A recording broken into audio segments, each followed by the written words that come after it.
اللي سبته ومشيت من غلبك معاه ما يتزعلش عليه، واللي ما كانش حنين عليك ما يتزعلش عليه، واللي ما كانش بيقدرك ولا يحترمك ما يتزعلش عليه، واللي ما شفتش منه غير الأسوأ كان بيسيبك زعلان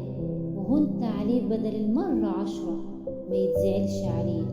واللي ما قدرش حبك ووجودك في حياته ما يتزعلش عليه، واللي وعدك وموفاش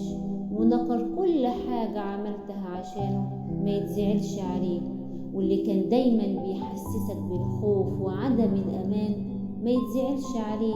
واللي كان دايما بيتجاهلك ما يتزعلش عليه، واللي ما كانش بيرفع من شأنك وقيمتك ما يتزعلش عليه، واللي كان بيهون عليه دمعتك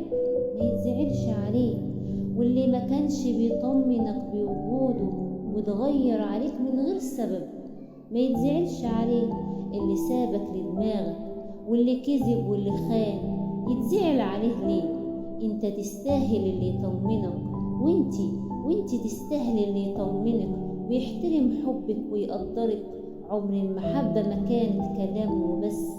إثبات المحبة أفعال وتصرفات. عشان كده يوم ما تيجوا تدوروا على الأمان